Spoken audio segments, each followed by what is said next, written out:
그 오늘 이제 헌법수석서 대한민국 헌법의 연역과 개요인데요. 마침 저번 주 강의가 너무 좋았습니다. 그 임시 헌법을 굉장히 풍부하게 이주영 이사님께서 다뤄주셨잖아요.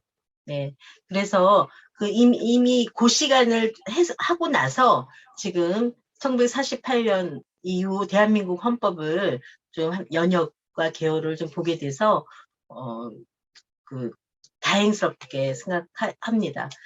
지금 보시면 866페이지의 1권짜리를 지금 하고 있는데요. 대한민국 헌법 제정의 유래에서 이 페이지에 보면 어떻게 단언했냐면, 제가 이걸 가지고 오늘 이주영 이사님하고 한 30분 통화를 했습니다, 사실은. 대한민국 헌법은 1948년 7월 12일에 국회에서 의결되어 7월 17일에 국회의장이 이를 공포하였다. 공포일로부터 시행하였다. 이렇게 해서 대한민국 헌법 제정은 1948년 7월 12일로 되어 있죠. 공포한 7월 17일을 저희는 제헌절이라고 해서 지금까지도 진행을 하고 있죠.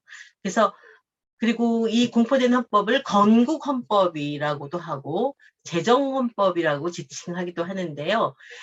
우리 헌법 읽기 국민운동은 저번 주 수업에도 들으셨지만 저희는 1919년 4월 18일을 건국일로 해서 지금 건국 104년이라고 주창하고 있어서 이 부분이 조금 사실 굉장히 아쉬웠어요. 이걸 조금 더 근현대 역사적 해석으로 동의하는 사람들이 많다면, 저희처럼 동의하는 사람이 많다면 1948년 7월 12일 제정이 아닌 임시헌법서부터 제정으로 좀 이렇게 해석해주면 어떤가 하는 그런 아쉬움이 좀 있어서 한참 이주영 이사님하고 이제 통화로 이야기를 나눴었는데요. 혹시 왜 임시의정원, 임시헌법 이렇게 임시를 달았는지 상해 선생님들은 좀 아실 것 같은데요. 어떠세요? 왜 그랬을까요?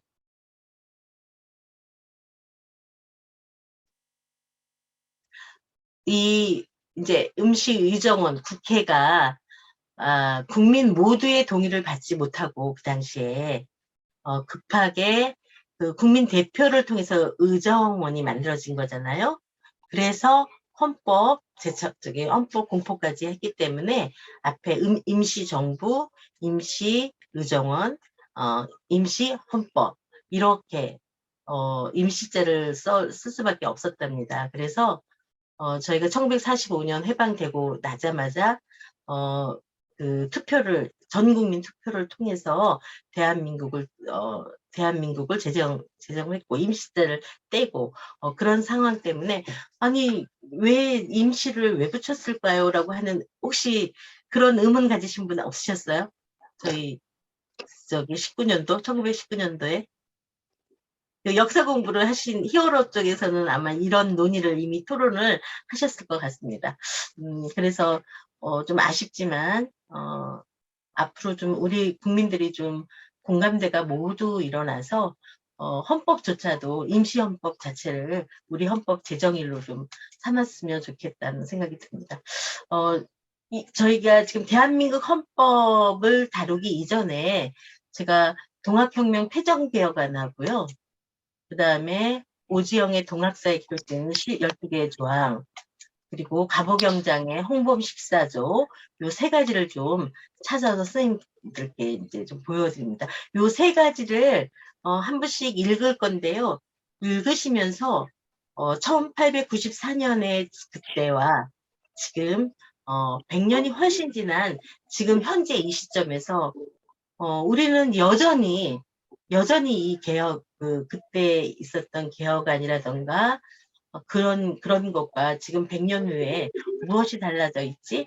그걸 좀 생각하시면서 읽어주셨으면 좋겠습니다. 우리 지킴이 이미영 선생님부터 읽어주실 수 있으실까요? 회전개혁안 네, 1894년. 네. 네, 읽기 전에 화면을 좀 크게 해주시면 다른 분들이 보시기에도 좋을 것 같아요. 전체 화면으로. 네, 지금 화면이 잠깐만요. 작게 나오고 있습니다. 바꿔드리겠습니다. 네, 지금도 작게 나오나요? 네, 네, 네. 예, 좀 바꿔드릴게요. 선생님 우선 읽고 계세요. 제가 여기서 바꿔드리겠습니다. 네. 한- 선생님은 읽고 계세요. 네.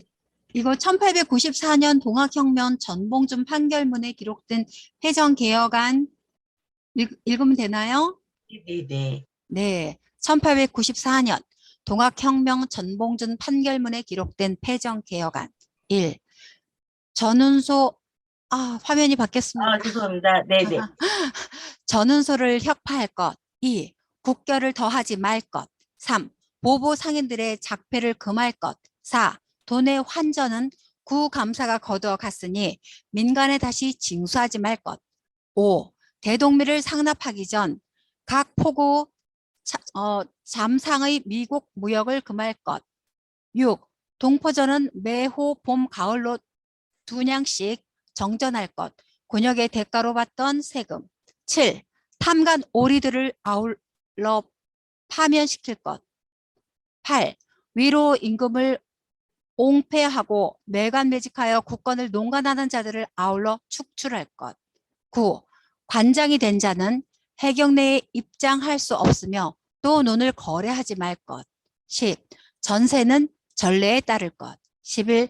연호 자벽을 줄일 것. 12. 포구 어염세는 혁파할 것. 13. 보세와 궁답은 시행하지 말 것. 14. 각 의배에 수령이 내려와 백성의 산지에 늑표하고 투장하지 말 것 등이었다. 네, 이상입니다. 네, 감사합니다.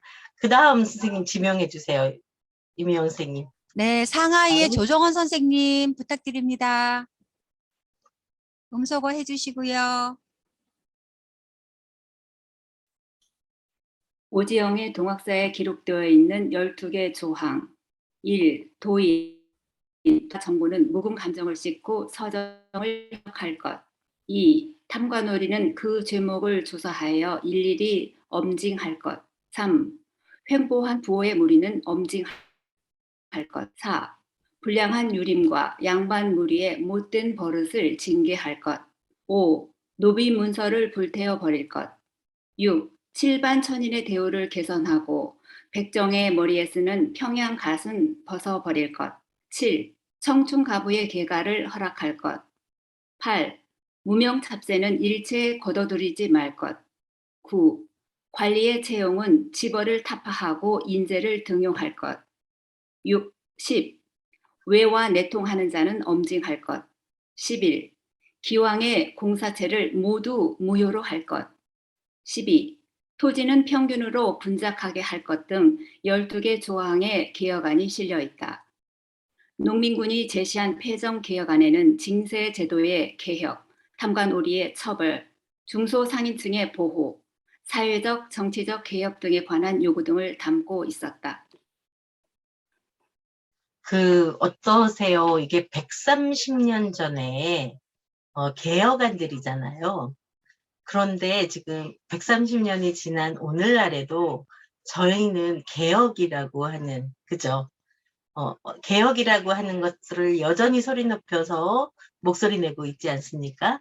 그래서, 사실 130년 전의 오늘날과 지금 현재 우리 주권자라고 하면서 우리 시민의 의식 부분, 또 시민이 정말 주권자의 역할을 할 수 있나? 여기에 나온 탐관오리들, 뭐 횡표한 부호의 무리, 여전히 지금 현재 이 사회도 정리되지 않고 있지 않습니까? 그래서 이거를 저도 쭉 쓰고 읽으면서 오늘날의 지금 대한민국 사회에 대해서 함께 좀 비교가 되고 참 많이 씁쓸했거든요.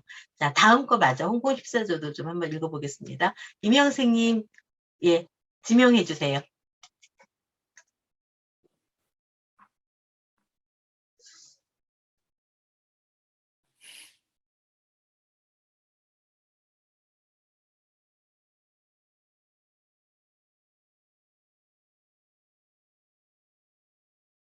임영웅 쌤 못 들으신 것 같은데. 네, 아, 김동일 그러면, 선생님. 아, 김동일 선생님 안 들리세요? 청에 의존하는 생각을 끊고 자주 독립의 기초를 세운다. 이 왕실 전범을 제정하여 왕의 계승을 왕족만이 하고 왕족과 친족과의 구별을 명확히 한다. 3. 임금은 각 대신과 의논하여 정사를 행하고 종실 외척의 정치 관여는 용납하지 않는다. 고생 많이 했. 왕실 사무와 국정 사무를 나누어 서로 혼돈하지 않는다. 5. 의정부와 각 아문의 직무 권한을 명백히 규정한다. 6. 납세는 모든 법으로 정하고 함부로 세금을 거두지 못한다. 7. 조세의 징수와 경비 지출은 모두 탁지 아문에서 관장한다. 8. 왕실의 경비는 솔선하여 절약하고 이로써 각 아문과 지방관의 모범이 되게 한다. 9. 왕실과 간부의 1년 회계를 예정하여 관제를 개정하여 지방관리의 직권을 제한한다. 11. 우수한 젊은이를 외국에 보내 학술 기회를 익히도록 한다. 12. 장교를 교육하고 징병제를 실시하여 군제의 기초를 확립한다. 13. 민법, 형법을 제정하여 인민의 생명과 재산을 보호한다. 14. 문보를 가리지 않고 널리 인재를 뽑아 쓴다. 이상입니다. 네, 감사합니다. 선생님 감사합니다. 김대일 선생님 감사합니다. 지금 이제 이 세계 사실 만민 공동회의 헌의 6조까지를 이제 다뤄야 되는데 제가 이제 오늘 그거를 다루지 못했는데요. 저희가 헌법 교육을 받고 교수님들께 받으면서 대한민국 헌법의 독일 헌법이나 스위스 사례, 뭐 민주주의 교육도 그렇고 헌법 교육도 그렇고 그쪽 사례를 많이 들으면서 저는 저기 동학혁명을 생각을 했었습니다. 우리나라에도 동학혁명이라고 하는 그런 민주주의를 쟁취하는 그런 헌법들이 개혁안들이 있는데 왜 그 독일이나 스위스, 스웨덴에서 찾지? 이제 이런 의문이 있었었는데요. 이제 평상시에 동학혁명까지는 얘기를 안 했지만 만민공동의 헌의 6조나 갑오경령의 홍범 14조 등을 가지고는 학자들도 우리 대한민국 헌법의 전사이다 라고 했었는데 이제는 동학혁명의 아까 저기 두 가지가 있었죠. 오지영의 동학사에 기록된 12개 조항이라던가 전봉준 판결을 기록했던 패전개혁안 이런 것까지도 우리 대한민국 헌법의 전사이다라고 지금 저기 학술 논문지에도 올라가고 동학혁명에 기록되어 있는 패전개혁안들 이런 개혁안들을 저희가 헌법 전사로 지금 눈여겨보고 있는데 요걸 좀 선생님들께서 함께 나누어서 이런 넓은 좀 확장된 생각을 가지고 계시면 참 좋겠다 싶어서 요거를 헌법의 연역 전에 좀 나누었습니다. 저희 헌법의 이제 구성으로 보면 다 아시다시피 전문과 본문과 부칙으로 구성되어 있고요. 본문은 총 10장으로 구성되어 있고 130조이면서 부칙은 6조이죠.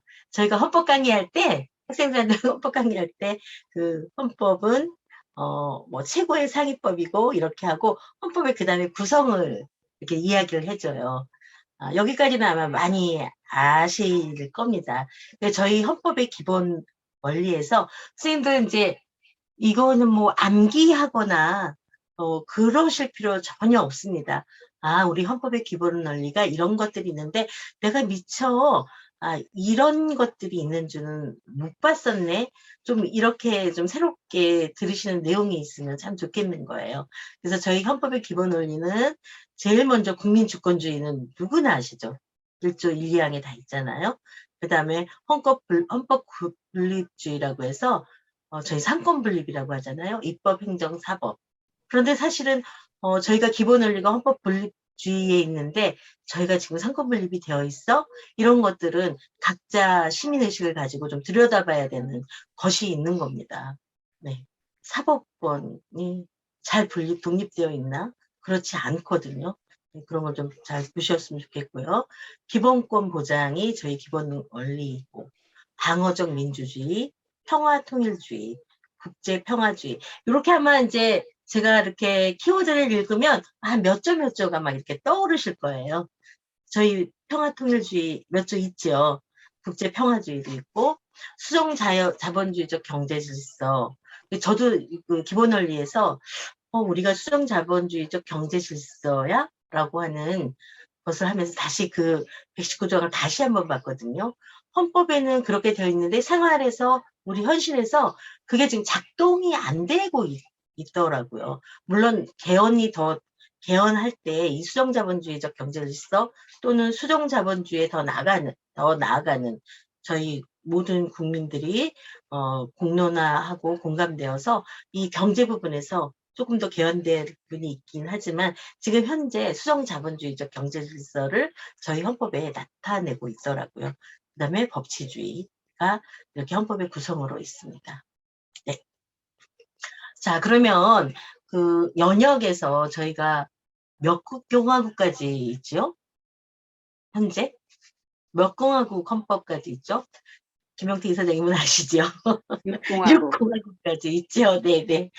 그래서 제1공화국 헌법을 한번 살펴볼게요. 선생님들이 이래서 그냥 오늘 우리 대한민국 헌법의 연역에서 제6공화국의 헌법, 그 다음에 9차까지 개헌했고, 그 개헌한 조금의 아주 더 깊은 그 주변 상황들도 많겠지만, 그걸 다 다룰 수는 없고요.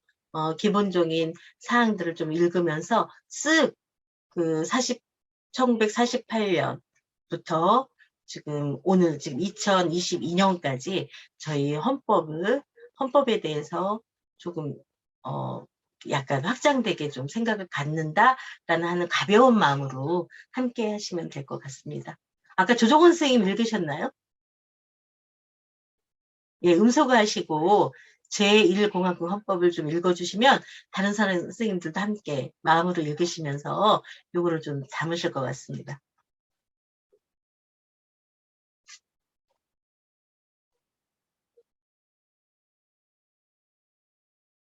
조정원 선생님 음소가 안 되어 있으세요? 아, 지금 저 읽으라고요? 네. 아까 읽었는데. 아, 그러셨어요? 네. 선생님 오늘 제일 일찍 오셔서 한 번만 더 읽어주십시오. 한 번만 더 읽을까요? 네. 제1공화국 헌법 1948년에서 1966년 1차, 2차 헌법 개정. 정부 형태와 통치 구조.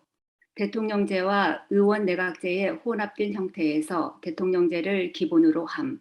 1948년에서 1952년 7월 7일. 제1차 헌법 개정. 1952년 7월 7일 공포. 주요 내용 불신임 결의 발췌 개헌.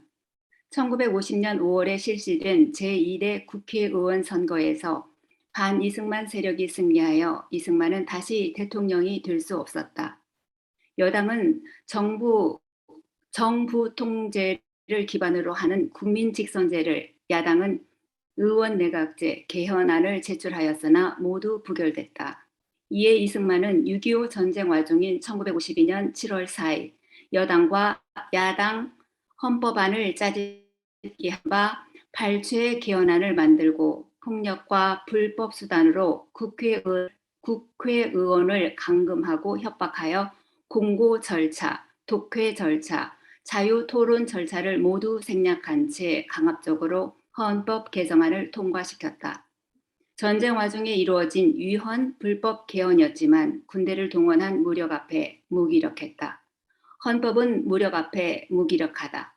제2차 헌법 개정 2000년 11월 29일 공포 4.4.5.2 개헌 1954년 5월 실시된 제3대 국회의원 선거에서 자유당은 압승했다. 압승을 바탕으로 이승만 삼선 개헌을 밀어붙였다. 초대 대통령에게만 연임 제한을 철폐하는 평등 원칙에 위반하는 개헌안이었고 헌법 법칙을 개정하여 종신 집권을 달성하려 했다. 의결 종족수의 한 표가 부족했다. 부결이 선언됐다. 제적 203명 중 135명 찬성으로 제적 의원 3분의 2의 한 표 부족 부결 선포를 하였으나 135.33이라고 당들만 통과시킨 위헌 개헌이었으나 막지를 못했다. 네, 감사합니다. 저희 대한민국 1차, 2차 헌법 개정이 내용이 어떻습니까? 굉장히 실망스럽죠. 예, 예. 그래서 그 1차 개헌은 여당과 야당의 헌법안을 짜집기 했다. 그래서 발췌 개헌안이라고 부른다고 합니다. 그런 1차 헌법 개정이었고, 역시 이것도 이승만 대통령이 본인의 그 권력 유지를 위해서 1차 헌법 개정을 한 거죠. 2차 헌법 개정도 4.45 오입 개헌이라고 해서 이거는 많은 사람들이 알고 있더라고요. 135.33으로 통과시켜버린 것. 그러니까 작년에 이 전반적인 이 9차까지 헌법 개정을 이사장님께서 한번 강의 쫙 해주셨었어요. 근데 이제 오늘 이걸 정리를 하면서 그때 이렇게 하셨던 것들이 다는 들어오지 않았는데 또 한번 들어오더라고요. 그래서 저랑 이렇게 이번 시간에 한번 하고 저희 이사장님께서 정말 콕 집어서 그 당시에 역사적 배경과 이런 이야기를 좀 같이 섞어서 또 한번 해주실 겁니다. 그렇게 듣고 나면 우리나라 1948년 그 헌법 제정에서부터 오늘날까지의 9차 개정의 어떤 역사적인 것, 저희 정치적인 것, 이런 것들을 좀 아실 수 있으실 것 같습니다. 이명 지킴이님 여기서 잠깐만요. 여기서 네네네. 헌법 강의할 때 학생들이 이제 그 질문을 할 수 있는 문제들이 있거든요. 네. 왜냐하면은 이 1차 헌법 개정을 한 것이 50년이거든요. 네네. 50년 연도가 1950년 6월 25일 무슨 때죠? 6.25 전쟁이 일어난 때죠. 네네. 그리고 2차 개헌 때도 한번 보세요. 이 1차 개헌 때는 왜 헌법을 개헌을 했을까? 국민을 위해서 했을까? 아니면 대통령 자신을 위해서 했을까? 여기에 초점을 관심을 가지고 듣도록 하면 좋겠어요. 그러니까 이름 자체가 이 발췌 개헌이고 4.45 개헌인데 이승만이 개헌한 거 보면은 내용이 주권자인 국민을 위해서 한 것이 아니고 전쟁 중인 부산의 임시 수도에서 헌법을 고치고 54년 5월은 그 이제 전쟁이 겨우 끝나서 정말 황폐한 나라를 구하고 백성들을 위로하고 해야 될 대통령의 임무가 헌법을 바꾸어서 자기가 영구 집권을 하겠다는 그런 생각에서 만든 거라는 것을 좀 기억할 수 있도록 그렇게 해주면 의미가 있을 것 같습니다. 예. 네, 감사합니다. 네. 그다음 이제 제2공화국 헌법이죠. 제1공화국 1차 헌법개혁, 2차 헌법개혁은 제1공화국이었고요. 제2공화국 헌법으로서 3차, 4차 헌법 개정이 있습니다. 이걸 좀 누가 읽어주실까요?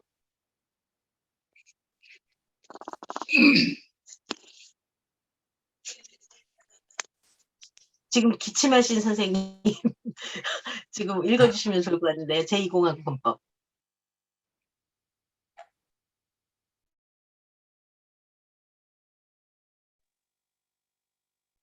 제가 읽을게요, 선생님. 네.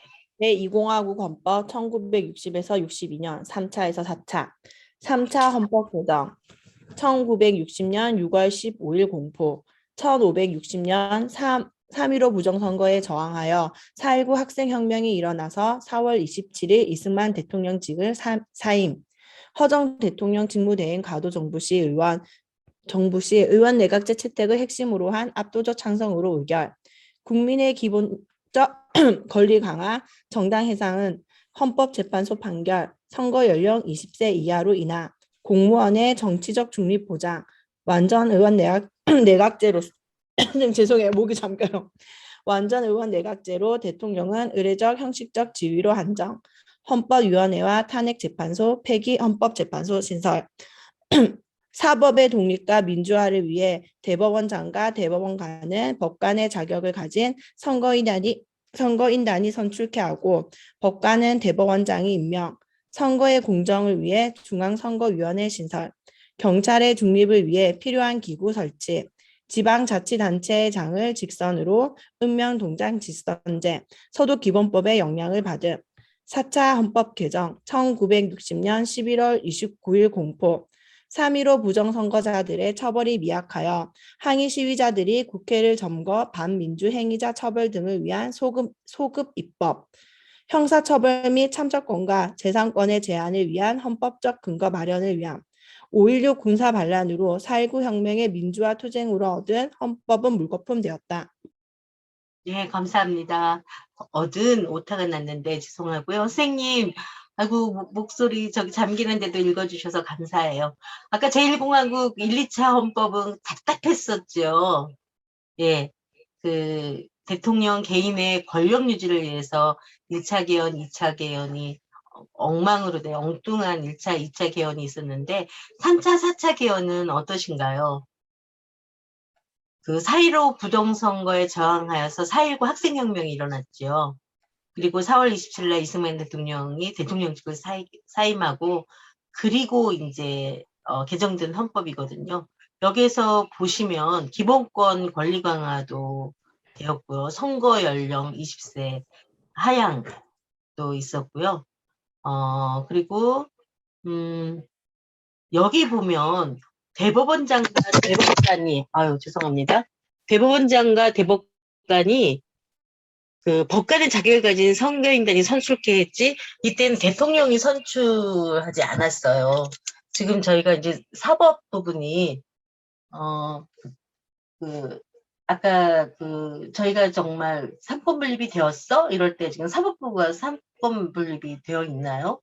아니지 않습니까? 그런데 이 당시에는 1960년, 62년 제2공화국 헌법에서는 분명하게 선거인단이 선출케 했었습니다. 법관은 이제 그 대신 대법원장이 임명했었죠. 그 법관도 대법원장이 임명한다는 것이 지금도 이제 우리 검찰 조직이나 검찰 권력을 보면 이렇게 임명하는 사람에게 국민에 위한 검찰이 아닌 자기를 임명하는 사람의 검찰이 되어버리고 사법부가 되어버린 이런 부분이 있지 않습니까? 그런데 오히려 1960년대에는 지금보다 훨씬 더 공정하고 선진화된 그런 헌법이었던 것 같습니다. 경찰의 중립을 위해서 특별한 기관 설치도 하고요. 지방자치단체장을 직선으로 읍면동장을 직선해서 지금 저희는 오히려 거꾸로 요즘 동장 직선제를 하자 지금 이렇게 저기를 하고 있거든요. 지금 읍면동장 직선제가 아니지 않습니까? 근데 이때는 지자체단체장의 직선제여서 읍면동장의 직선제였습니다. 그래서 조금 3차 개혁, 4차 개혁은 조금 학생들이나 누구에게 헌법 이야기를 할 때 약간 자랑스럽게 얘기할 수 있을 것 같아. 네, 이런 거고 4차 헌법 개혁 개정은요.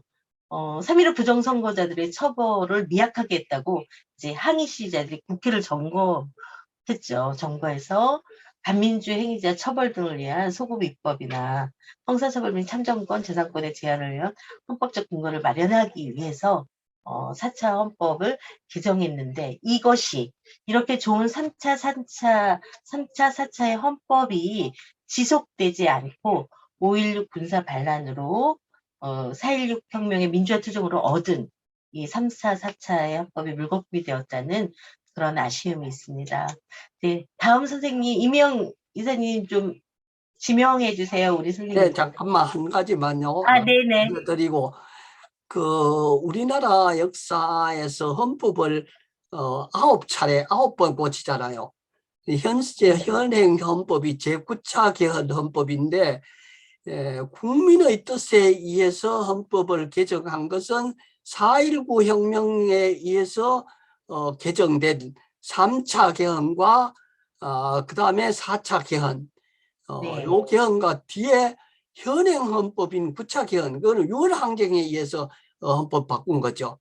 네, 맞습니다. 노태우가 소기구 선언을 하면서 그렇게 헌법을 바꾼 2번밖에 없는데 나머지는 대통령의 이 개인의 욕망, 욕심, 장기 집권, 영구 집권을 위해서 개헌을 했다 하는데 초점이 모아지면 좋겠습니다. 예. 네, 감사합니다. 선생님들 이제 약간 흐름이 잡히시죠? 1차, 2차 헌법 개헌은 왜 누구의 의도로 어떤 내용으로 헌법을 개정했는지 있고 3차, 4차 그다음에 이제 나올 거거든요. 9차 헌법에 6월 항쟁 때문에 그것으로 국민투표로 헌법 개헌 개정이 되는 그래서 요걸 이렇게 지금 이사장님처럼 분리해서 이렇게 약간 정리해서 해주시면 훨씬 선생님들도 그렇고 누군가 헌법 강의를 할 때 설명이 잘 될 것 같습니다. 그래서 3공화국 헌법은 5차, 6차 헌법 개정인데요. 드디어 1961년 5월 16일 쿠데타로 국가혁명위원회 설치가 되었고요. 그 후 국가혁명위원회는 국가재건최고회의로 바꾸어서 6월 6일 날 국가재건비상조치법 제정이 되었습니다. 그래서 한번 국가 재건비상조치법을 좀 보시면 뭐 이게 나라냐 할 정도로 비상조치법을 내려서 모든 국민의 기본권을 다 뺏어갔죠. 그리고 이제 7월 11일 헌법심의위원회를 구성하고 10월 6일 최고위원회에서 헌법 개정안을 의결하고 17일 날 국민투표를 통과 12월 20일 날 공포된 헌법이 제5차 헌법 개정입니다. 그런데 이 헌법은 부칙에 1964년 12월 10일부터 효력을 발상한다라고 하고 공포는 하였는데 공포는 12월 26일 날 공포는 하였는데 계속 그 국가 재건 최고회의의 그 법으로 조치법으로 계속 갔던 거였죠. 그래서 여기 그 5차 헌법 개정에 선생님들이 좀 보셔야 될 게 전문이 개정이 됐어요. 전문이 5.16 혁명 이념에 입각하여라고 들어가 있는 거예요. 그래서 지금도 이 5차 헌법의 전문에 5.16 혁명이야? 아니면 5.16 쿠데타야? 이런 논란과 혼란이 지금도 이제 계속 되어 있는 겁니다. 그래서 이 강의를 들으시는 선생님들은 무엇이 맞다는 아닙니다. 5.16 쿠데타라고 보시는 선생님, 5.16 혁명이라고 보시는 선생님, 각자의 입장에서 있지만 지금 이 5.16 혁명이나 쿠데타 이 이념이 이렇게 전문에 들어가 버려가지고 지금도 역시 혼란이 있는데 이러면서 여기에 또 굉장히 놀라운 게 저희 우리 헌법 읽기 국민운동은 헌법 10조를 굉장히 중요 가치로 생각하고 있거든요. 인간의 존엄성. 그런데 이 5차 헌법 개정을 하면서 인간의 존엄성 가치를 신설했다는 게 굉장히 특이했고 또 어떤 이제 강사님, 교수님들에 따라서는 이 존엄성 가치를 신설한 이 기본법 보장을 체계한 점은 아주 평가할 만하다. 이런 평가를 또 하시기도 합니다. 6차 헌법 개정을 보면요. 69년도 10월 21일 날 공포했는데요. 3선 개헌으로 해서요. 이제 박정희 대통령이 2차까지 연임했지 않습니까? 근데 이제 헌법에 의해서 2차 연임까지 하니 그 다음에는 대통령 출마를 할 수 없는 거죠. 자격이 없는 거죠. 그러자 대한방공연맹, 제한군인회 등 50여 개 단체들을 내세워서 지지성명을 발표하고 그 다음에 이제 박정희 대통령의 3선 문호를 열어주기 위해서 개헌을 하게 됐죠. 그게 6차 헌법 개정이고 3선 개헌이라고 저희가 통칭해서 부르기도 합니다. 그래서 대통령의 3선 연임을 허용하고 국회의원의 국무총리 및 국무위원 겸직을 허용하고 대통령에 대한 탄핵 소추 결의 요건 강화하고 국회의원 정수 증가 이런 내용들로 이제 개헌이 되는 거죠. 3선 개헌이. 그런데 이 저항 세력이 없었느냐? 저항 세력이 있었었죠. 20개 대학교에서 반대 저항 시위가 일어나고 일어나 버리니까 8월 30일 날 저 작년에도 우리 이제 이사장님이 장충체육관 그 통일 주최 맞죠? 그거는 이 내용이 지금 안 들어갔네요. 장충체육관에서 임시 전당대회를 열고 국민투표를 통과했던 이런 그 삼성개헌에 대한 내용이 지금도 생각이 나는데요. 이 당시 6차 헌법을 개정할 때는 정부 형태를 미국 대통령제를 많이 가져왔다고 해요. 그래서 미국 대통령제와 유사해져 버린 거죠. 6차 헌법 내용이. 이사장님 그 장충체육관 예, 내에서 잠깐만요. 제가 네네. 한 말씀 드리는 동안에 네네. 우리 그 강사님 화면이 뒤집혀져 있어요. 영상이. 아 그렇습니까? 이해를 어떻게 할 수가 없네요. 뒤집어져서 거꾸로 서서 지금까지 말씀하셨는데 바로 해주시고요. 이거 지금 박정희가 고쳤는 헌법이 5, 6, 7차 3번 고칩니다. 한번 보세요. 기가 차는 이야기가 이 사람의 사고방식이 국민들을 우롱하는 거 가지고 놀아요. 여기 전문에 보면 유구한 역사와 전통이 빛나는 우리 대한국민은 3.1 운동의 숭고한 독립정신을 계승하고 4.19 의거와 5.16 혁명이 일어났어요. 이게 말이 되는 이야기입니까? 4.19도 혁명이고 5.16도 4.19를 뒤집어 엎은 사람이 박정희죠. 5.16 쿠데타로. 그러면서 이것도 혁명이고 이것도 혁명이고 이렇게 말해요. 그러면서 이 사람이 만든 정당이 민주공화당이에요. 아시죠? 민주주의를 유리를 해도 이렇게 할 수 없어.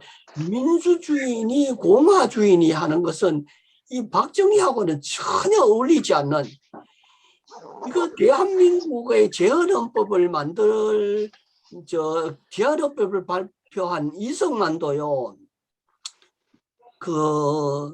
얼마나 엉터리 같은 짓을 하느냐 하면은 6.25 전쟁 때 그 국민들을 학살하는 것이 역사를 알면은 이 사람이 뭐 국분이 뭐 이런 소리를 못 해요.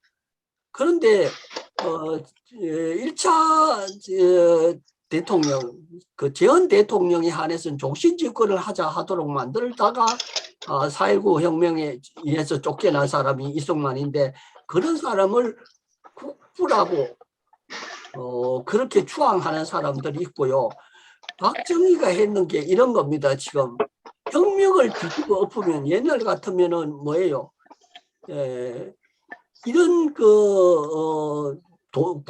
헌법을 도둑질한 사람이에요. 다른 도둑도 물론 다 국정농단이지만 헌법을 뒤집어 엎어서 자기가 스스로 혁명이라 하고서 4.19도 혁명, 5.16도 혁명, 이런 식으로 국민을 속이고 이걸 민주공화국이라고 해놨어요. 그러니까 여기에 강조를 해서 좀 이해를 하고 넘어가면 좋겠다는 생각입니다. 예. 네, 감사합니다.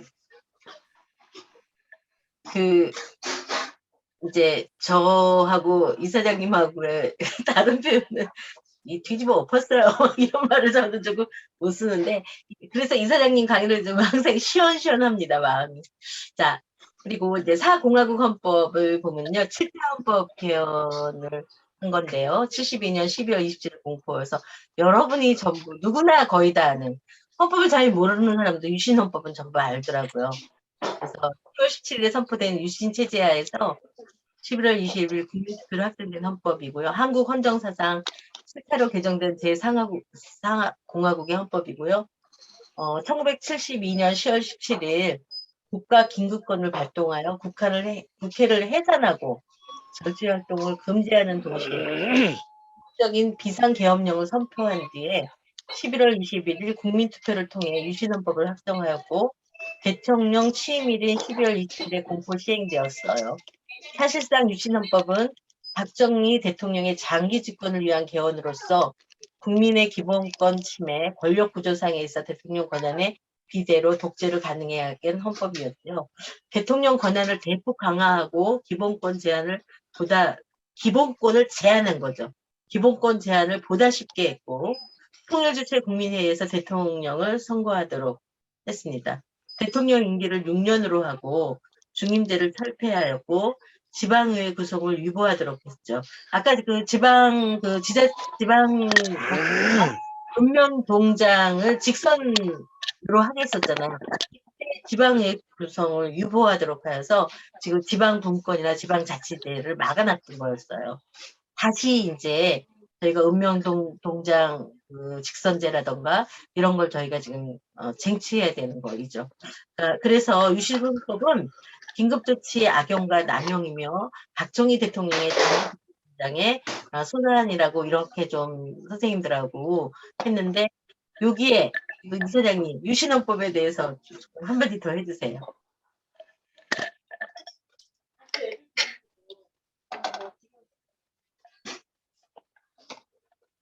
이 소장님 음소거 안 됐어요. 이 선생님 음소거가 안 됐어요. 음소거. 7차 개헌 하면은 유신헌법 개헌이죠. 그러니까 이 사람은 영구 집권을 꿈꾸던 총통제를 꿈꾸다가 결국은 자기의 그 가장 신뢰하던 김재규라는 소리에 의해서 운명을 달리하는 사람이 되고 말았죠. 그래서 7차 개헌을 한 과정을 보면은 이제 여기 나오는 계엄령을 선포하고 계엄령을 선포한 상황에서 헌법을 그것도 국회가 아니고 그 대통령의 뜻을 따라 이 박정희의 뜻에 따라서 그 뜻대로 헌법을 만들어낸 것이 이 7차 개헌이고 우리 역사에 가장 부끄러운 이런 헌법을 만들어 놓고서 한국적 민주주의 이렇게 해서 저는 그때 학교에 교사로 있었는데 동네에 마을에 나가가지고 유신헌법을 홍보하라고 이렇게 공무원들을 동원하고 교사들을 동원해서 홍보를 했던 그런 역사가 7차 개헌 헌법입니다. 예, 얼마나 이런 박정희를 가지고 경제를 살린 대통령이니 이런 이야기를 한다는 것은 어림도 없는 소리고 말도 아닌 소리죠. 그래서 우리가 역사를 이해하고 헌법을 보면은 사실이 보이게 된다는 사실을 기억하면 좋겠어요. 예. 저기요, 선생님. 질문요. 넘어가기 전에 네네. 질문해도 될까요? 네, 선생님. 네, 사공화국 헌법 여기 지금 금방 말씀하신 거에 보면 72년 11월 21일 날 국민투표를 통해서 유신 헌법을 확정하였다라고 했고 앞에서 5차도 62년 그때도 이렇게 국민투표를 통해서 이렇게 통과를 했다고 하는데 이때 투표를 어떻게 했나요? 국민투표를 한 건가요? 전 국민투표를? 아마 이 유신헌법은 네. 이 선생님 유신헌법이 통일주체 국민회의에서 한 거이죠. 근데 제가 이제 박정희 대통령 때 보면 개헌 발의나 이런 거는 이상하게 국민투표를 거쳤더라고요. 그러니까 요 내용은 이제 제가 조금 더 자세하게 좀 알아보고 할 거인데 이게 비상계엄령을 선포하고 그랬음에도 불구하고 국민투표를 통해서 했더라고요. 이런 내용에 대해서는 예.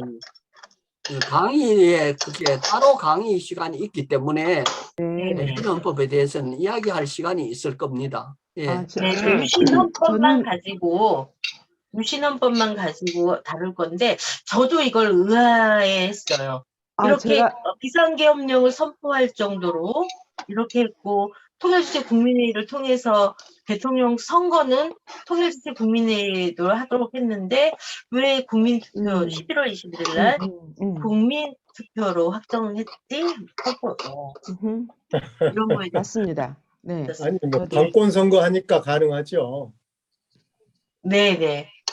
금권 선거 설탕 주고 관권 금권이 아니라 관권 선거. 아까 이사장님 말씀하셨듯이 72년도에는 심지어는 뭐 전라남도 농촌의 교사들까지 동원해서 농촌에서도 이 유신 헌법에 대한 찬성 투표를 하도록 관권 선거를 한 거죠. 예, 공포 분위기 조성하고. 그러니까 맞습니다. 실제로 어떤 국민 투표의 형식은 동원했지만 그 방식에 네. 있어서는 아주 네. 치졸한 거죠. 네, 네. 감사합니다, 선생님. 선생님 네. 죄송합니다. 말씀 중에 죄송한데요. 상하이의 김용덕 선생님 음소거 좀 부탁드릴게요. 상하이 김용덕 선생님 죄송합니다. 음소거 부탁드릴게요. 강정민 선생님 저한테 호스트 한 번만 더 주세요. 아, 선생님 호스트가 안 되겠어요? 해제됐어요. 네, 해제됐네요.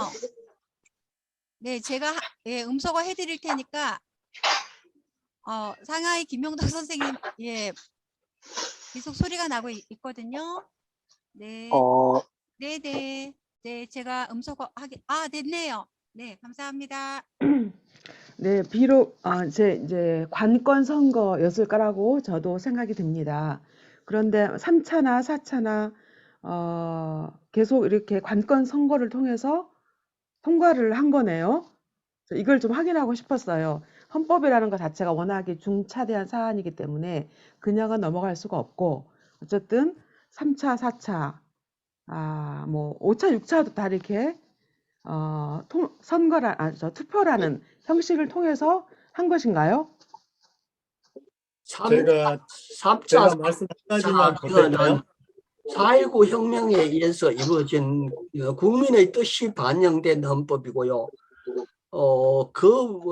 나머지는 1987년 10월 29일 날 개헌한 6월 항쟁에 의해서 개헌한 헌법. 그러니까 역사의 9번 중에서 개헌한 중에서 3차례만 개헌이 민의가 반영되고 주권자의 뜻이 반영되고 나머지는 모두가 권력의 의지, 독재 권력의 의지에 의해서 헌법을 바꾼 것이다. 그렇게만 대략적으로 이해해 주시면 됩니다. 내용은 헌법 강의 시간에 강사님들이 아마 어떤 형식으로든지 여기에 대한 이야기를 하실 거라고 생각합니다.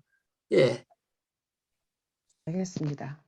네, 지금 이제 감사합니다. 그 이승만 대통령 그 2차 개헌 때 그 개헌은 그 국민투표가 아니었죠. 그래서 4.4 오입이 있었던 거죠.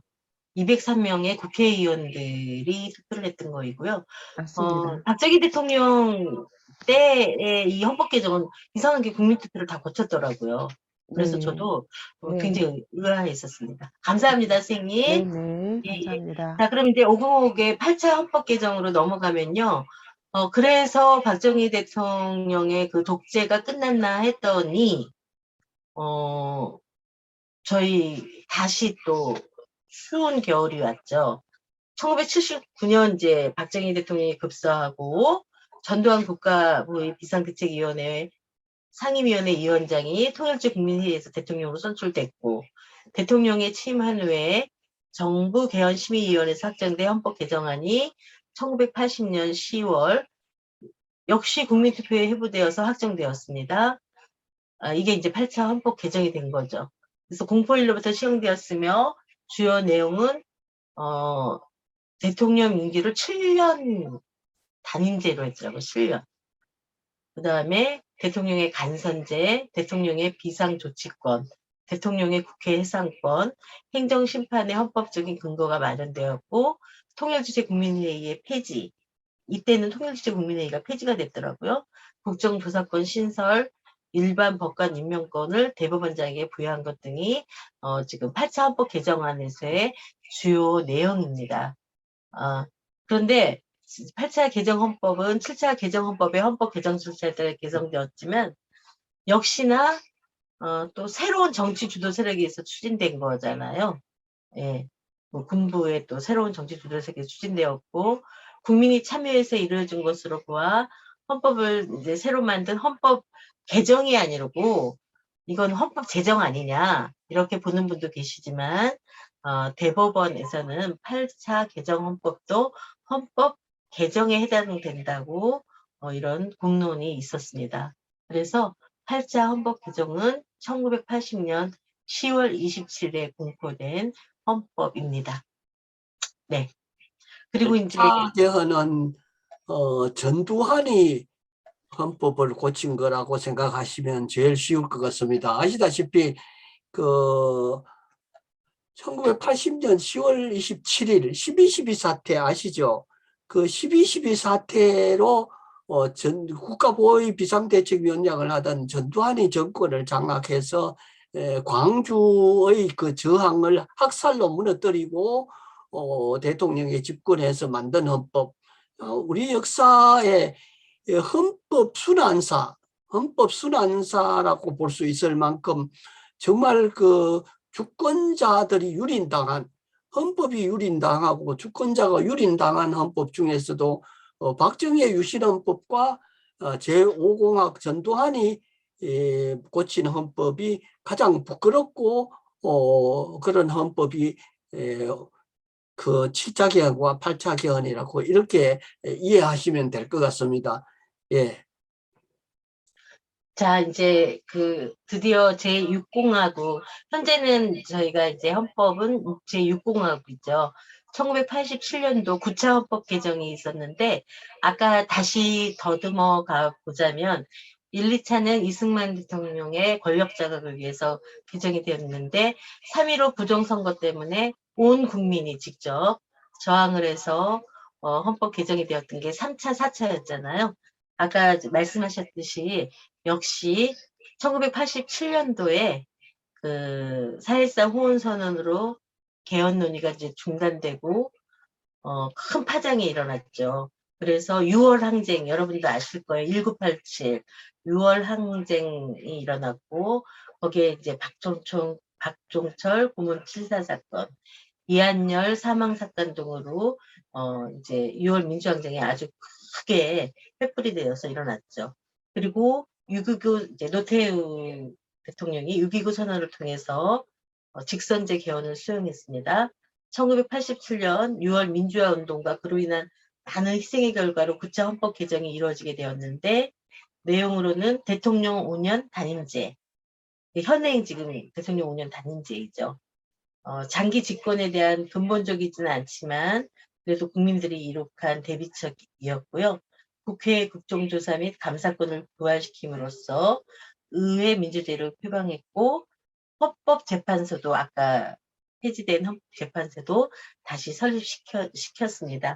그런데 이제 어떠세요? 이제 이 1987년도 그렇게 민주항쟁의 결과로서 9차 헌법 개정이 되었는데도 불구하고 이게 국민들의 생각을 다 반영했나? 주권자의 생각을 다 반영했어?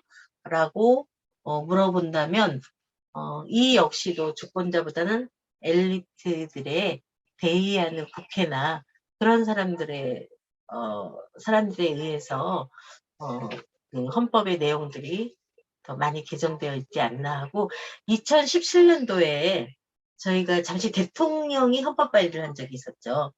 그래서 그 당시에 저희 우리 헌법 읽기 국민운동도 마찬가지이고 여성단체, 뭐 민변, 역사단체, 농부님들 여러 곳에 다양한 분들이 국민이 쓰는 헌법 이렇게 해가지고 그들이 생활과 밀접한 이렇게 개헌했으면 좋겠어요 라고 하는 그런 헌법 내용을 저희가 우리 헌법 읽기 국민운동에서 모았었어요. 그래서 그걸 정리해서 국회로 보내려고 모았는데 그 특별판이 지금 이거예요. 몇 권 남지 않았는데 여기 뒤에 보면 총 여성단체, 청소년, 뭐 민변단체 그런 데에서 우리는 이런 이렇게 헌법이 개정되었으면 좋겠어요라고 보내주신 것들이 이렇게 특별판으로 지금 담아있는 게 몇 권 남아있어요. 그러니까 앞으로 저희가 당연히 지금도 이제 지금 정부에서 뭐 야당이든 여당이든 헌법 개헌을 조금씩 조심스럽게 이야기 나누고 있는데 1차에서 9차까지 여러분이 쭉 보시고 느끼셨지만 10차 헌법 개정은 이제 우리 후세들에게 얘기해도 좀 덜 부끄러운 그런 헌법 개정, 정말 국민들이 쓰고 국민들이 발의하고 하는 그런 민주적 헌법 개정이 되었으면 좋겠다는 생각입니다. 지금 시간이 9시 7분입니다. 저희가 조금 더 제가 내용이 좀 방대해서 많은 이야기를 했는데요. 그래도 중간에 아주 중요한 내용을 질문해 주시고 또 답변도 이렇게 해주시고 관건 선거여서 그렇다라고 해주시고 하셨는데 이렇게 질의응답을 이렇게 좀 자유롭게 하시면 좋겠습니다. 느낌, 뭐 쭉 소감 어떠세요? 오늘 이 시간을 통해서 1차하고 9차하고의 저희 헌법 개정 그 연역들이나 개요들이 조금 좀 들어가셨을까요? 좀 어떠셨어요? 강의 들으시면서 그런 생각 안 드셨어요? 4.19 혁명, 그 다음에 그 6월 항쟁, 네. 9차 개헌을 하게 된 그 6월 항쟁, 그리고 1700만 촛불 시민들이 국정농단을 하는 대통령을 물러나게 하고 우리가 주인인 우리의 뜻에 의해서 정권을 세우는 그런 몇 가지를 보면은 대한민국이라는 게 제국이 아니고요.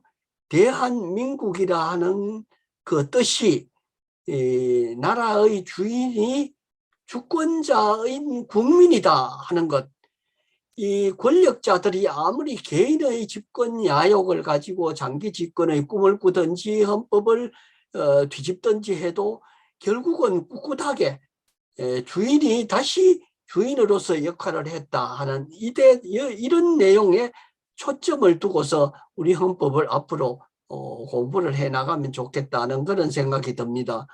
오늘 그 강정희 선생님 아주 어려운 그 주제를 가지고 시작을 하셔가지고 아니요, 이 사장님께서 도와주셔서 잘 그래도 저 스스로도 이 공부를 좀 쭉 한번 훑어서 하고 싶었는데 저는 공부가 많이 배웠습니다.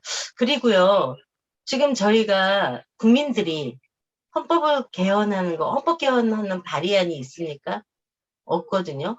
저희는 국민들이 주인이라고 하는데 헌법 개헌을 국민들 마음대로 못하는 거예요. 국회의원의 3분의 2나 아니면 대통령이 발의할 수 있게 돼 있죠. 이런 부분들. 그다음에 국민투표제도 없고 또 저렇게 국회를 망치고 나라를 망쳐도 그들을 소환할 수 있는 소환제도 없고 이런 여러 가지의 문제들을 10차 헌법 개정에서는 꼭 그런 것들이 다 들어가서 저희가 정말 국민이 주권자인 민주공화국이 좀 바로 설 수 있는 헌법이 되었으면 좋겠습니다. 이건 제 소감이고요. 선생님도 한마디씩 해주시죠. 이빈파 선생님 듣고 싶습니다. 사이다 발언.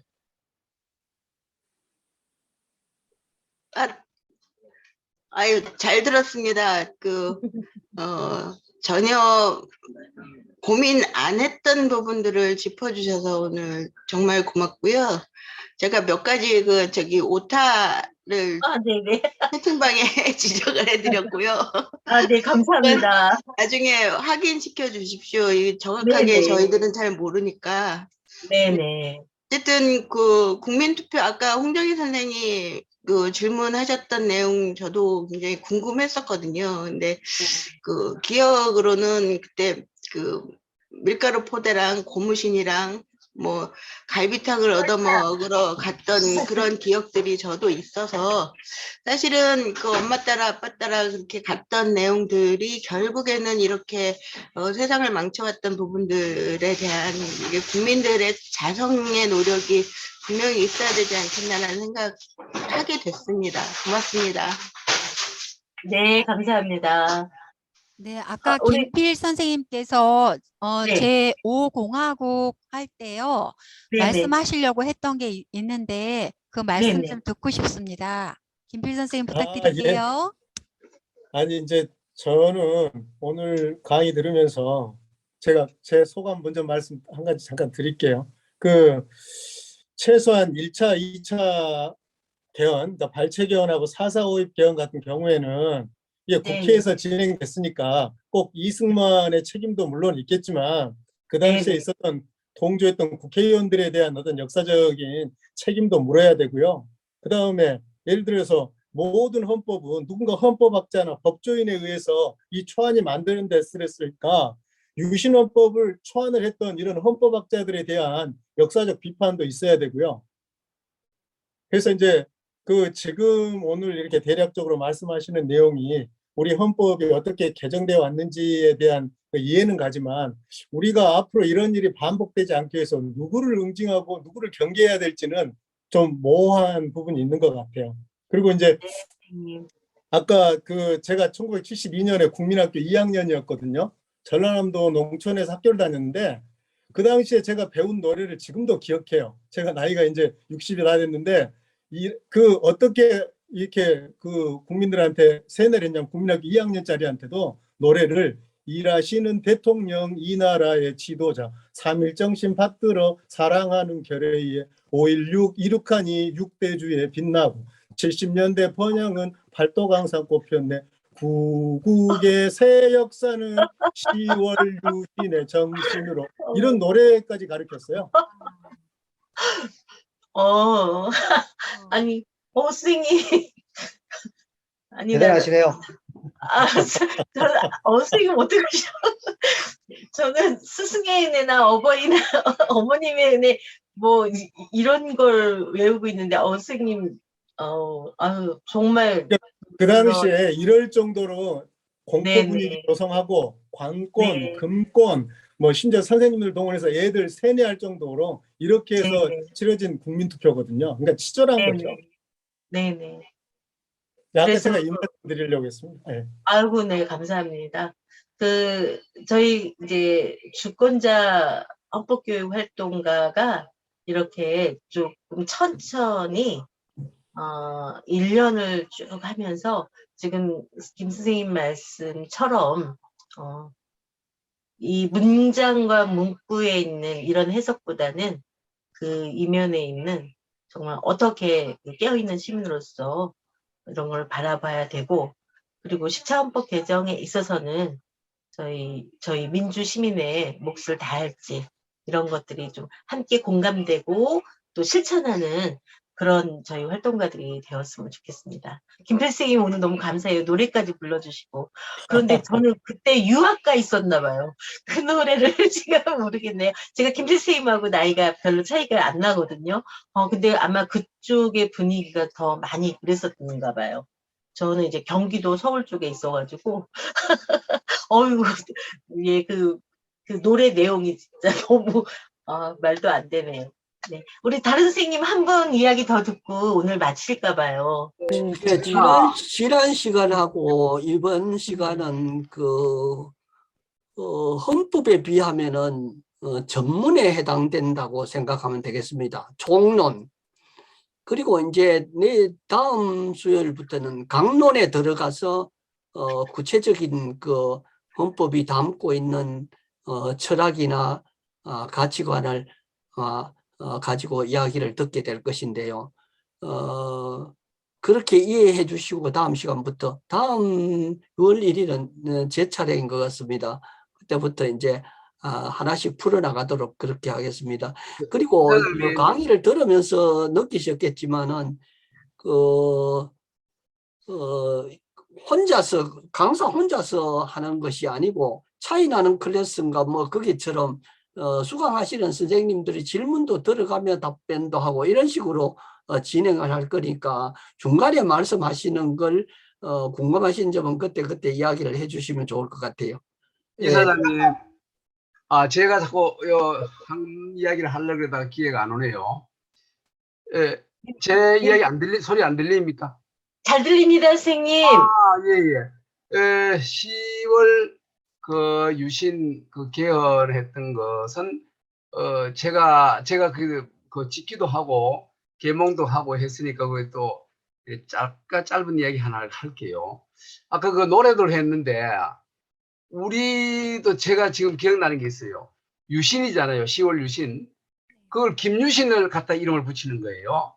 산 토끼야 노래다가 10월 17 유신은 김유신과 같아서 삼국 통일하듯이 남북 통일해봐 하여튼 뭐 그런 노래도 했습니다. 김유신을 10월 유신에 갖다 이렇게 붙여가지고 했던 것도 있고, 아까 저 국민투표에 붙였다는데, 그렇게 했어요. 아까 강권선거라고 말씀하셨잖아요. 제가 그때 학교에 초임 나가가지고 그 계몽도 하러 다니고 이렇게 했는데, 그 학교가 투표장이잖아요. 거기서 어떻게 투표를 했느냐 하면은, 그 가외 이렇게 그 기표장에 가면은 이렇게 흰 걸 이렇게 쳐놓잖아요. 밖에서 못 보도록. 그런데 그걸 완전히 미니스커트를 만들었어. 미니스커트. 다시 말하면은 그 창간하고 있는 사람들이 뭐를 찍는가 다 볼 수 있도록, 찬성 반대 찍는 걸 볼 수 있도록 그렇게 해놨어요. 그래 그걸 그 면장이 점검하러 와가지고 아주 짧게 해놨는 걸 보고도 내 면장 그 공무원 그 설치해놓은 공무원에게 이 면장 이 모가지 날아가는 거 보고 싶어 그러나 더 올려 하면 더. 근데 옆에서 이렇게 화를 들려도 보도록 이제 하라고 그랬어요. 그 투표 현장도 그랬고 다 하고 투표 다 하고 그 아주 그 산골 내가 학교였거든요.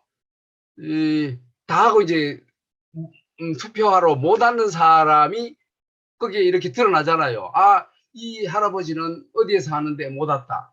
이 할머니는 어디서 사는데 못 왔다. 그럼 거기에서 그 자리에서 다 찍어 였는 거예요. 그래가지고 찬성으로 다 찍어 넣고. 그러니까 90 몇 프로 나왔어요. 아까 저 이상하다. 국민투표 그래도 다 붙였네. 근데 의아하게 생각할 필요 없어요. 딱 그렇게 했기 때문에 90 몇 프로 이렇게 했어요. 제가 그 옆에서 봤습니다. 그 이야기를 잠깐 하려고. 노래도 아까 하니까 세상에. 궁금한 건데요. 예. 지금 윤태규 선생님이 그 김유신을 따서 유신헌법이라고 얘기했다 하셨는데, 제가 배우기는 일본의 메이지 유신을 베껴다가 박정희가 그렇게 만든 걸로 저는 그 배운 기억이 나는데요. 그런 차이점은 다음번 강의하실 때 좀 알려주시면 좋겠습니다.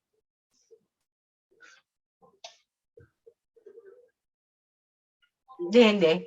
유신헌법은 저희가 따로 우리 이사장님께서 한번 다뤄주셔도 되고요. 제가 이것들을 이렇게 발췌하고 조사하는 과정에서 요 이전에 그 박정희 대통령이 정말 민족 통일에 대한 의지가 있어서 그랬는지 몰라도 유난히 통일에 대한 것들을 유신헌법과 함께 통일에 대한 뭐 그런 얘기들을 많이 또 했더라고요. 저는 이제 그것도 굉장히 좀 궁금했었습니다. 그래서 그런 그 당시에 출자헌법 개정한 1972년 그 당시의 배경이나 이런 것들을 조금 더 함께 공부할 수 있었으면 좋겠습니다.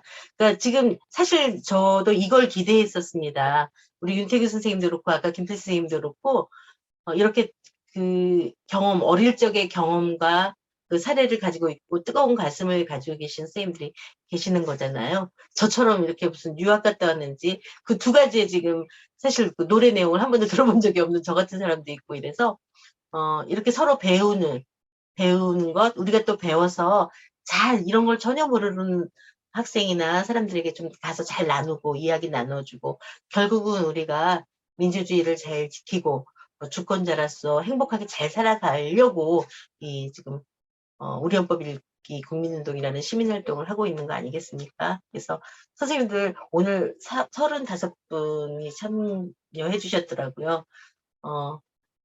다음 주에도 꼭 좀 다시 만나고 특히 김용택 이사장님 강의 아주 열정적인 강의가 있으실 거니까 다음 주에 또 만나고요. 무탈하시고요. 어쨌든 행복해야 될 것 같습니다. 일주일 동안 평안하시고 행복하시게 계시다가 수요일 날 다시 뵙도록 하겠습니다. 오늘 수고 많으셨습니다.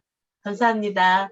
나머지 분들 서로 인사 나눔도 더 하시고 얘기도 좀 더 하시고 특히 그 상해 선생님들 빨리 나가지 마시고 지금 상해는 8시 22분이시죠? 초등학이시죠? 네. 김동래 선생님, 광주의 김동래 선생님 얼굴 좀 보여주세요.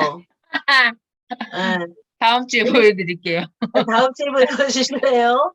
네. 예. 오늘 이명필 지부장님 얼굴 한 번도 못 뵀습니다. 서로 좀 더 인사도 나눔하시고, 이야기도 네. 좀 나누시고, 네. 그리고 이제 너무, 서서히 나가시면 될 것 같습니다. 네, 너무 많은 걸 배웠습니다, 오늘.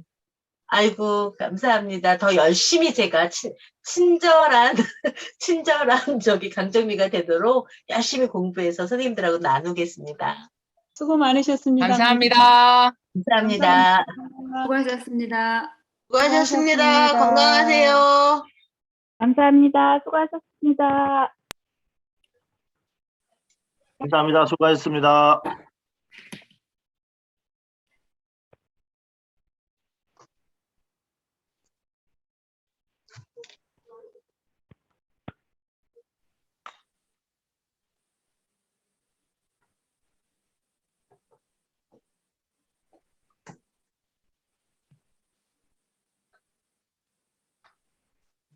너무 애쓰셨어요. 감사합니다. 고맙습니다. 네, 김필 선생님 노래 고맙습니다. 제가 외워서 예, 저도 써먹을게요. 예. 그런 노래 들으면은 정말 예, 그냥 이렇게 그냥 설명하는 것보다 완전 진짜 피부가 따뜻따끔했거든요. 아, 그렇습니까? 아니, 그러니까요. 이 노래 배워야겠어요. 그래서, 예. 아이들 아니, 초중고등학교 헌법기시를 써먹어야겠어요. 아이들이 깜짝 놀랄 것 같아요. 댓글로 올려드리고 싶은데 내가 이 네. 타이핑을 어디서 하는지 잘 모르겠어요. 제가 줌을 처음 써봐서. 그러셨구나. 저희 톡방에 댓글을- 계시면 톡방에 좀 올려주세요. 아, 예. 네, 제가 톡방에 이명필 올려주시면은 그 음률이 아까 그게 뭐였죠? 그 음률은 글쎄요. 뭐 그냥 해주실래요? 다른 원래 음률은 한 아니었어요. 해주세요. 그 뭐지? 제가 그러니까 그때 1970년대 그럴 때는 뭐 1, 2, 3, 4, 5, 6, 7, 8 이런 게 유행이었어요. 1 뒤에 뭐 2 뒤에 뭐 3 뒤에 뭐 이런 식으로 그때 뭐 일하시는 대통령 그럼 선생님이 2 그래요. 그럼 이 나라의 지도자 그럼 또 선생님 3 그래요. 그러면 3.1 정신 받들어 뭐 사랑하는 결의에 5.16 이륙하니 6대주에 빛나고 70년대 번영은 팔도강산 꽃폈네 구국의 새 역사는 10월 유신의 정신으로 이렇게 노래가 저 이제 시까지 생각났어요, 있었죠. 선생님. 달 무슨 달. 뭐 네, 그런 그 뭐- 음률이네요. 그죠? 아, 그죠? 그렇구나. 달 무슨 달. 쟁반같이 둥근다. 예. 뭐 그런 나 남산 위에 떴지. 그 음률이네요. 그죠? 거의 비슷하네요. 그렇게 네, 그 말씀하시니까. 음률이랑 비슷한 것 같아요. 그러니까 아마 전국적으로는 안 불렸을지 모르는데 네. 제가 제 고향이 전라남도 강진이거든요. 네. 전라남도 강진인데 네. 예, 그때 72년도에 학교에서 그 노래를 배웠어요. 저는 서울인데 전혀 그런 노래 모르거든요. 그러니까 경기권 강진이 보이네요. 근데 이제 저도 경기 학생들은 서울인데. 잘 기억이 안 나겠지만 예전에는 공화당이 표는 다 농촌에서 얻습니다. 맞아요. 도시에서는 표를 못 얻어요. 그러니까 예전에는 다 그 야가 도고요. 여농이에요. 여촌야도. 그러니까 여당은 농촌에서 표를 얻고 야당은 도시에서 얻었거든요. 그러니까 이제 농촌이 그 당시에 뭐 공화당의 가장 뭐 집중적인 타겟이 되는 거죠. 그거는 뭐 전라도고 경상도를 떠나서 그 당시까지만 해도 아직 뭐 지역 감정이라는 게 그렇게 자리를 잘 못 잡았으니까. 김필 선생님 그 스피커 소리가 울리거든요. 아, 그렇습니까? 예, 조금 떨어져서 이야기하시면 아마 괜찮을 것 같아요. 가까이서 이야기하시니까 다른 분 이야기하고 좀 제가 뭐 좀 소리가 여기 퍼져요. 화면에 뭐 좀 보느라고 너무 바짝 붙어서 저도 조금 노안이 와가지고요. 뭘 좀 보려면 좀 바짝 붙어야 되거든요. 죄송합니다. 저도요, 막 화면으로 막 이렇게 제 얼굴이 커질 때가 저도 눈이 잘 안 보여서 그럴 때가 있어요. 죄송합니다. 어쨌든 건강들 조심하시고요. 예, 다음 주에 뵐게요. 선생님들 건강하십시오. 예, 예. 네, 잘 감사합니다. 지내십시오. 감사합니다. 편안한 밤 예, 되세요. 예. 안녕히 계세요. 네, 감사합니다. 감사합니다. 뵙겠습니다. 네. 예. 음.